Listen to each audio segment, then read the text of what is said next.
Hey everybody, Josh Paul here. And one of the questions that I get the most about creating um, chatbots in HubSpot is how do I see everything? How do I understand? Because this is different than workflows and email campaigns and landing pages.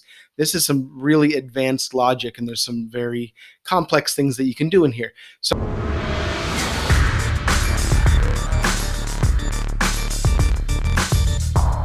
I'm going to show you the 4 things that you need to know in order to be able to fly through these and create really useful, very creative, very impactful chatbots in HubSpot without getting overwhelmed or lost. So the first thing that you need to know here is the anatomy of a message. So up here you have the message itself and the options. So this is, after the initial message is, maybe I can help, can I ask you a couple questions?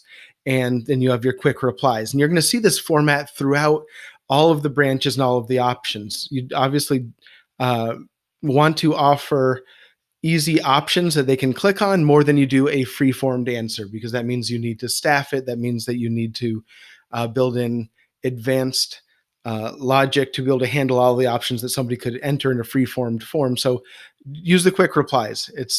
You're going to need those 90% of the time. Okay, so this is where you do the question and the quick replies. Now, there's 2 components down here. One is managing where it goes if, depending on the quick reply that they chose. But before you do that, you have this component down here. So when you look at this, you're going, what am I seeing? But you see it's 3 different parts. It's the question, it's where you send people if they answer these, which this button should really be possibly on top, because that's really the second thing, this manage if then branches, because that's where you set up. I'm going to click on that.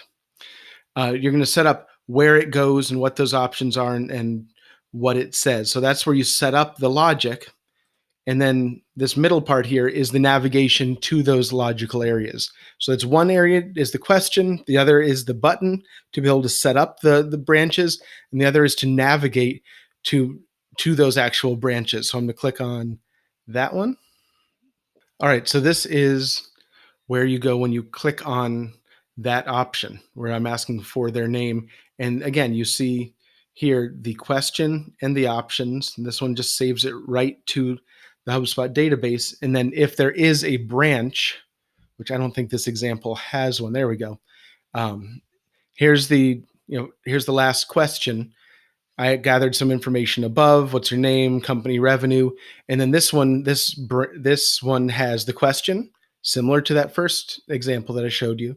So let me see if sometimes when I'm screen recording, it's slow. Yep, here's where you answer the question. Here's where you set up the options. I'm going to cancel that. Go down here, you'll see the similar format. The manage if then branches, that's where you set those up. And then this is the navigation to those options. And so this will take you to the next step in the flow. So these are the 3 components. I said you need 4 components to really understand how to fly through these. So one component is the question. One component is the way to manage the logic. Then there's the logic navigation. And I said there's a 4th. The 4th is really, really important because you're like, where am I in the process? The 4th is this is a back button. This can I help? This tells you how to go up a level so you can move back and forth between the levels. You need that mental model in your head. And there I am back at the welcome area. So if I click on that one, you can see I'm 1 level down, and I can click on the back button to go 1 level up back to where I started. And so depending on how far down you are in your branches, that's how you can move back and forth really quickly. So you just need to understand those 4 components, and you can move very quickly because you don't want the shape of the program and the navigation to get in the way of creating really engaging chatbots.